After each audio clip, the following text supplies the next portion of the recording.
Bonsoir Jean-Michel. Bonsoir, Justin. Alors, on dit toujours que pendant les vacances, les gens roulent mieux ou moins bien. Mais ça dépend, ouais. En fait, ça change un peu parce qu'on peut-être on a moins de pression, on va pas au travail. Donc c'est plus la conduite de loisir, on va dire. Alors, je pose la question parce qu'actuellement, ce qui est bien le matin, c'est que avec les vacances scolaires et le fait qu'il y a moins de lycéens également sur les routes, là, on roule mieux. Oui, on roule mieux, mais pas forcément. Je dis pas que les gens roulent mieux, hein, roulent bien. J'ai dit que Voilà, la circulation voilà. est beaucoup plus La fluide. circulation est beaucoup plus fluide, donc peut-être moins de pression, donc du coup on est plus détendu. Ouais, on n'a pas à se taper Voilà, pare-choc contre autant pare-choc. d'embouteillages, voilà, et puis ça, je pense que ça crée moins de pression, et puis les déplacements sont peut-être pas les mêmes aussi. Non, ce ne sont pas les mêmes. Et puis il y a une chose aussi, il y a beaucoup qui partent, donc ils sont plus sur les routes. Oui. Quand je dis il y a beaucoup qui partent, c'est ils voyagent. Hein, Voyage, oui. Qui parle pas de l'autre côté. Alors. ne nous faisons pas d'amalgame. Bien sûr. Les gens sont, par rapport au début du confinement, les gens sont un peu moins stressés aujourd'hui. Ah, je pense que le préfet il a ouvert un peu le cadenas, donc du coup ça libère un peu. Ouais, ça libère. Je pense que c'est comme on disait à chaque fois, hein, c'est on a posé un peu le fardeau, c'est-à-dire peut-être qu'on a allégé le fardeau, donc du coup la conduite ça demande quand même de la détente, hein, même si on ne peut pas être à 100% détendu, bien sûr, on reste concentré, vigilant, mais la pression du chrono là, à telle heure qu'il faut on rentre et tout. Et c'est ça qui crée quand même plus de tension et on voyait. C'est vrai que lorsque le couvre-feu était à 18h, c'était difficile. C'était pas simple. Hein. Ah, c'est assez difficile parce que tout le monde voulait rentrer les embouteillages commençaient très tôt là, au début d'après-midi. Oui, du coup, ça amplifiait. En fait, ça amplifiait le phénomène au lieu de nous, on pensait que tout le monde veut rentrer en même temps. Du coup, tout le monde se faufile. Et une conduite un petit peu nerveuse, et puis attention à l'autre, quand on est plus... On a les yeux sur la montre ou sur les aiguilles. Voilà, sur les aiguilles pour essayer d'arriver avant l'heure pour pas se faire choper, tout simplement. Hein. Ouais. Bon, après, il n'y a pas eu... Enfin, moi, personnellement, j'ai jamais été contrôlé, hein, mais je veux dire, on a toujours cette appréhension. Cette angoisse. Voilà, cette angoisse d'être contrôlé et de prendre en plus...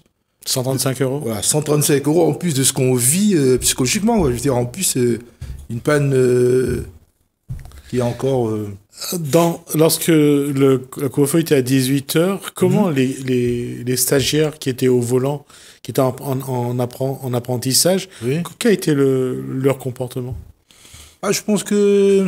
Bon, nous, on essaye, comme d'habitude, de détendre, de calmer tout ça, mais chercher au galop, on revient au naturel. Je veux dire, on est tous... moi, un peu moins qu'eux, parce que, voilà, moi, j'ai une autorisation, mais je veux dire, après, des fois, on était obligé de déposer l'élève le plus près de chez soi pour qu'il rentre et pour pas qu'il prenne le bus, il se fasse arrêter et tout, que la fin du cours, ça reste un mauvais souvenir, quoi, parce qu'après, il va appréhender la prochaine fois, ils vont tous avoir le même créneau horaire, et puis ça va bousculer tout le monde, en fait. Donc, c'est difficile à gérer, mais nous, on essaie de prendre sur nous pour essayer, justement, qu'il n'ait pas cette pression, en plus de l'apprentissage, une pression supplémentaire à l'apprentissage, le stress, apprendre à conduire, c'est pas forcément facile. En plus, si on a encore le chrono qui se rajoute à soi, ça fait trop de choses à gérer. Ça fait beaucoup de pression qui s'ajoute et qui s'accumule. Ah, oui. Ça aide pas. Et là, il y a donc, le préfet a dit que le masque peut être enlevé, parce qu'apparemment, quand on regarde, tout le monde garde son masque. On a pris l'habitude. Oui, on a pris l'habitude. Et autre chose encore, je pense que les gens craignent déjà la prochaine vague. C'est pour ça qu'ils gardent le masque. Comme les gens refusent, comme il y a beaucoup de monde qui ne souhaite pas se faire vacciner, et que de toute façon la contamination, on va la voir d'une façon ou d'une autre.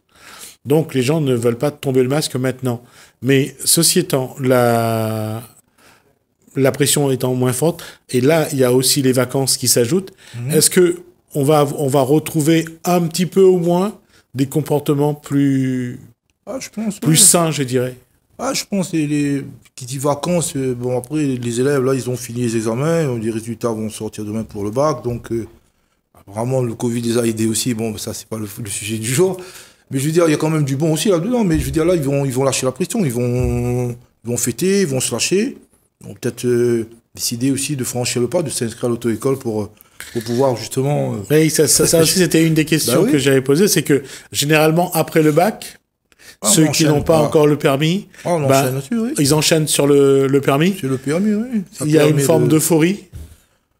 Oui, je pense qu'après le bac, bon, parce que là, je ne suis pas correcteur, je pense que tout le monde doit l'avoir, ce qui est bien. Hein. On est un peu dans l'euphorie, mais là, on enchaîne maintenant sur une nouvelle étape de la vie, parce qu'on veut passer, franchir On veut être un peu plus libre. Oui, un peu plus libre. On a le bac, il y a moins de pression, les parents disent, bon, maintenant, tu as le bac, tu as passé le permis. On cherche une autonomie maintenant, on cherche l'autonomie, on cherche après pour le travail aussi, pour se projeter dans le milieu professionnel. Le permis reste quand même... c'est quand même important, quoi. Je veux dire, c'est important d'avoir le permis. Et puis, c'est une suite un peu logique qu'on va suivre, quand il y a un cursus qu'on va mettre en place pour pouvoir s'épanouir dans la vie. Comment, justement, comment les jeunes qui veulent profiter des vacances pour passer au moins le code, qu'est-ce qu'ils doivent faire pour que ça... Bien sûr, ils viennent s'inscrire à l'auto-école, mais qu'est-ce qu'ils doivent faire pour vraiment profiter de ces vacances, pour au moins franchir une étape dans l'apprentissage et surtout l'examen du permis de conduire?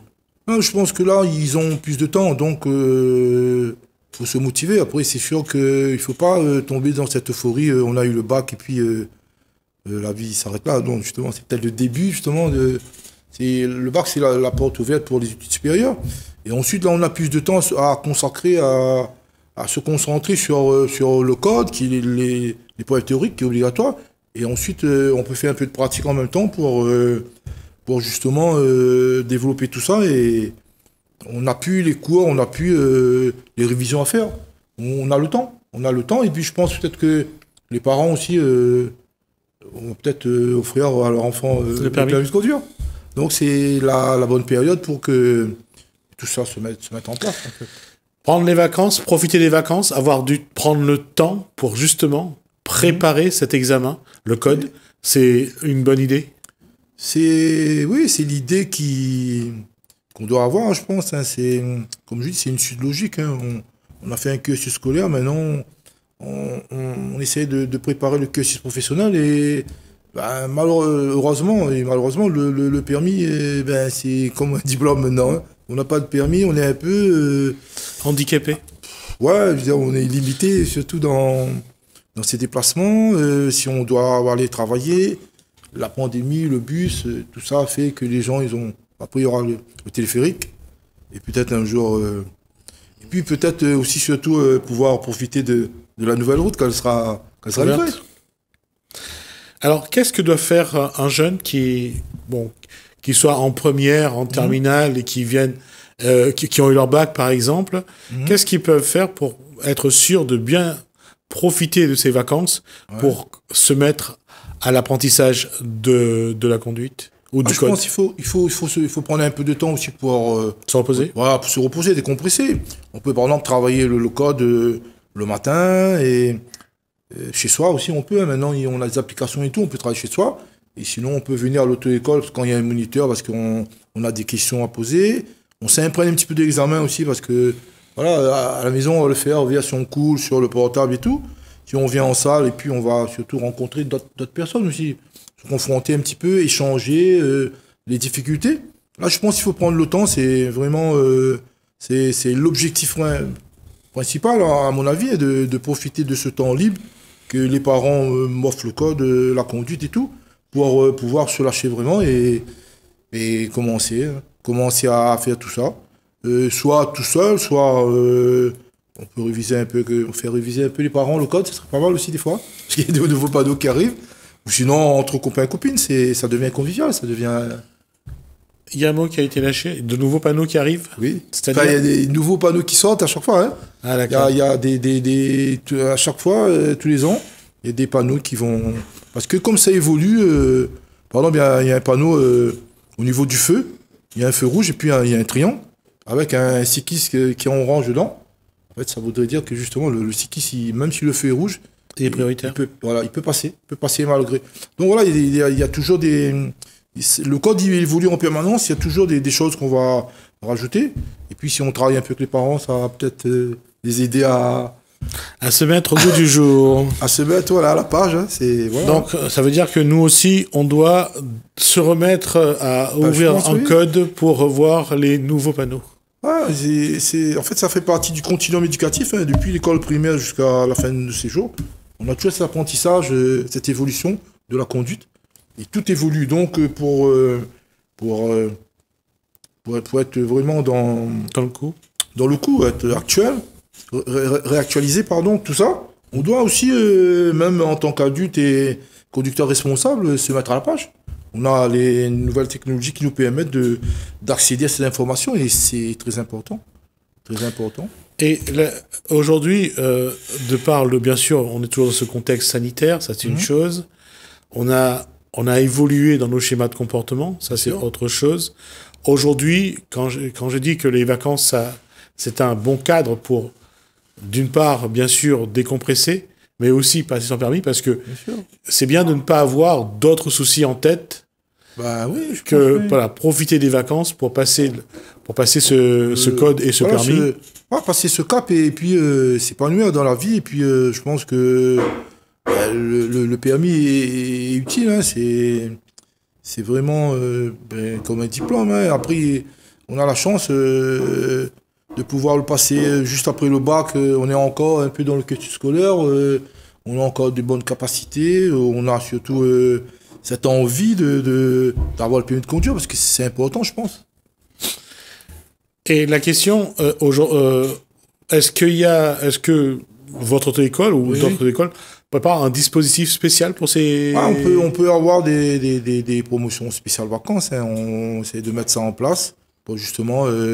Après, ceux qui ont le bac, des fois, on leur offre quelque chose. On a aussi des offres promotionnelles qui permettent justement de s'inscrire plus facilement et voilà, de mettre le pied à l'étrier et de se dire, voilà... Alors là, c'est ça qu'à chaque fois, quand on dit les vacances, c'est un peu à double tranchant, parce que parfois, il ne faut pas y aller la fleur aux dents, non plus au code, ni encore moins à la conduite. C'est les vacances, oui, mais je veux dire, on reste quand même... on est... Concentré.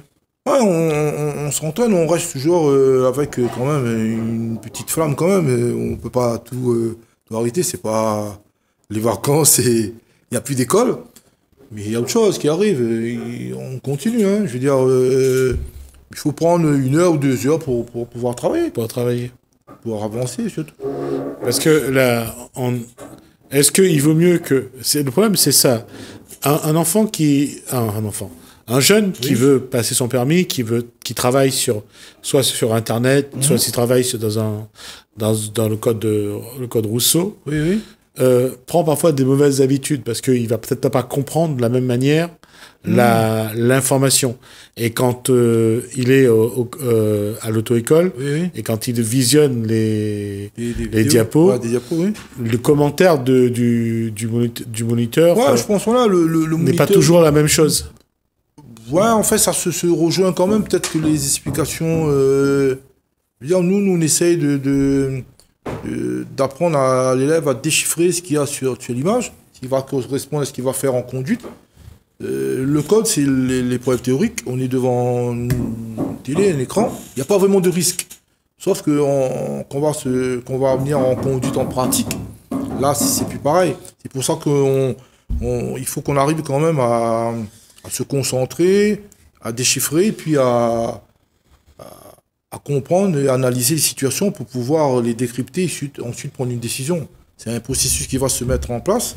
Le moniteur, il est là pour aider l'élève à mettre ça en place. Et c'est bien de venir en auto-école, de poser des questions, même si des fois on n'ose pas trop parce qu'on a peur de poser une question et que tout le monde nous regarde. Non, au contraire, il faut venir quand le moniteur est là, et on explique avec des schémas, on essaye d'apporter de la pédagogie simplifiée, on va dire, par rapport aux explications pédagogiques qu'il y a sur les vidéos. Des fois, il y a des mots compliqués qu'on n'arrive pas à comprendre. on a du mal à mettre une image sur ce qu'on a compris. Donc le moniteur sera là, lui, pour éclaircir tout ça et pour aider les élèves. Là, on a vu que le Covid a amené une évolution des comportements. On dit que on espère que pendant les vacances, il va y avoir une forme de sérénité. Mais aujourd'hui, Jean-Michel Boyer, la conduite, non, le code d'abord, la conduite, il faut faire évoluer les outils d'apprentissage ou pas? Ah, je pense qu'on est en fait, on est en train d'étudier tout ça, essayer de... je pense, j'ai entendu dire que par exemple, mon patron, il va essayer d'un simulateur de conduite. C'est pas un jeu vidéo, c'est un simulateur. C'est l'outil pédagogique, hein, je tiens à insister. Donc voilà, on essaye d'évoluer de notre côté pour s'adapter à la situation. Le simulateur, quand on le stresse au début, c'est bien. Après, bien sûr, c'est encadré avec un moniteur pour pas que ça tombe à la dérive et tout le monde s'amuse. Voilà, donc nous, on essaye d'apporter à chaque fois de la nouveauté pour attirer la clientèle, pour fidéliser, pour harmoniser tout ça. Donc, dans la pandémie, il y a bien sûr des mauvais côtés, mais aussi le bon côté qui nous oblige à se remettre en question en permanence et à faire évoluer la profession, la façon de faire, les outils pédagogiques et tout ça. Là, il y a les vacances. Comment l'auto-école va faire, comment le moniteur va faire pour que ça soit un moment agréable quand même pour ceux qui viennent apprendre le code ou bien la conduite? Est-ce qu'il y aura des outils d'information et de communication plus souples? Est-ce que l'échange va être l'échange et le partage, ça sera plus vraiment agréable? Est-ce qu'il y a un souci de dire il faut que l'enfant est en vacances, il faut rendre agréable son apprentissage? On va faire ça de façon ludique, je veux dire, on n'est pas obligé de faire ça vraiment... de rigueur. Trop de rigueur, trop cartésien. On va essayer de faire ça ludique, travail de groupe. On peut faire 2 élèves par 2 élèves, ils peuvent déchiffrer, échanger entre eux. On peut aussi les laisser travailler entre eux, mais bien sûr encadrer, pas que ça parte dans tous les sens. Il y a plusieurs outils, il y a plusieurs techniques qu'on va utiliser pour que l'élève se sente pas trop. Il va se dire, je suis en vacances quand même, donc il vient travailler, mais il est en vacances aussi en même temps. Paradoxe, oui, mais nous on est là justement pour rendre le travail plus agréable. Donc il faut toujours apporter quelque chose, des petits stages, du travail de groupe. Au lieu de mettre tout le monde ensemble, on peut mettre un qui est moins bon avec un qui est un peu plus évolué. Il y a beaucoup d'échanges, il y a beaucoup de travail. On essaye de faire en sorte que tout le monde se sente bien et que le travail, en fait, ils vont travailler sans se rendre compte vraiment qu'ils sont vraiment au travail. Parce que c'est dans cet état d'esprit-là qu'ils vont venir peut-être. C'est-à-dire que presque c'est pour s'amuser, pour se faire plaisir. Sauf qu'à la fin, quand même... c'est du sérieux. Voilà. Conduire, c'est du sérieux. Et ça, c'est très important parce que on met sa vie aussi parfois en danger, on met la vie des autres. Les autres aussi donc, il ne faut pas oublier non plus la responsabilité au volant. Bien sûr, on est tout conducteur responsable de ce qu'il va faire. Donc, il ne faut pas oublier qu'à la fin, quand même, ils vont valider une autorisation administrative de conduire, c'est-à-dire le permis. Et ensuite, ils vont apprendre à conduire tout seul et surtout évoluer en fonction du temps. Donc, même si au départ, le travail reste ludique, à la fin, progressivement, nous, on essaie de les amener quand même à l'objectif final, c'est-à-dire conduire tout seul et devenir un conducteur responsable. La responsabilité au volant est parfois totale. Je veux dire, quand arrive un accident, même si on n'est pas responsable, bien sûr. Mais malheureusement, on nous implique dedans. Oui, on est impliqué, on est impliqué, on est malheureusement intéressé par ça. Je veux dire, moi je dis aux élèves, la faute peut venir de l'autre aussi. Il ne faut pas. Parce que les élèves, souvent, ils croient que tous les gens qui ont permis, ils conduisent parfaitement. Sinon, on n'aurait pas autant d'accidents. D'accidents. Donc, je veux dire, c'est pas de la négligence forcément pour l'autre. Ça peut être un oubli. On a l'esprit ailleurs, ou je sais pas, on est perturbé. Puis il y a plein de facteurs qui peuvent faire que à tout moment, on décroche et on devient justement irresponsable, on va dire. Et puis, on peut causer du tort à quelqu'un sans vraiment avoir cette intention-là. Donc, c'est important quand même. Et on termine là-dessus, Jean-Michel. Quel doit être le comportement de celui qui vient à l'auto-école pendant ses vacances? Comment il doit venir? Dans quel état d'esprit il doit venir? Mais déjà, il doit venir un peu libéré parce que bon, on a toujours peur du moniteur qui crie et tout ça. C'est pas forcément le cas. Hein. Les nouveaux moniteurs, on va dire, c'est plus pareil. Avant, c'était plutôt de la mécanique. Voilà, essaye de démarrer en code, de faire un créneau. Maintenant, il a une approche différente. On a d'autres façons de travailler. On a mis ça en place parce qu'il y a des recherches qui ont été faites pour que justement on arrive à que l'élève s'imprègne de ce qu'on va lui dire, essaye d'adhérer à ce qu'on va lui apporter, ce qui n'est pas forcément évident dans tous les cas, mais nous, avec le temps, avec du travail, de la patience, on arrive quand même à faire venir l'élève vers nous, quoi. Et à la fin, on est content. Quand on apprend un élève parti de zéro, il arrive à conduire tout seul. Tout le monde est content, les parents, l'auto-école et nous-mêmes. C'est très important. Merci Jean-Michel Boyer. Un petit coucou, parce que j'ai promis de faire un petit coucou à Christine et à Sylviane de Jacques Coeur, parce que tout le temps je le dis et je ne fais pas. Là je vais le faire, comme ça elles seront contentes. D'accord. Voilà. Ben, en tout cas, le coucou est fait. Voilà. Je dirais pas bonnes vacances à Jean-Michel Boyer? Ben non. Parce qu'il va travailler? Ben oui, je vais toujours travailler. Jusqu'à maintenant, il faut travailler. Après, moi j'aime mon travail, donc c'est important. Et puis c'est un métier social aussi, on apporte du bonheur aux gens. C'est vrai. Important. On se revoit à la rentrée. On verra un petit peu comment ça s'est passé. Merci Jean-Michel Boyer. En tout cas, on vous a essayé de vous apporter quelques informations pour le comportement à avoir pour ceux qui vont apprendre à conduire. J'espère que ça vous apportera un plus. Merci à vous de nous avoir suivis. Merci Hélène, merci François. Je vous dis à bientôt.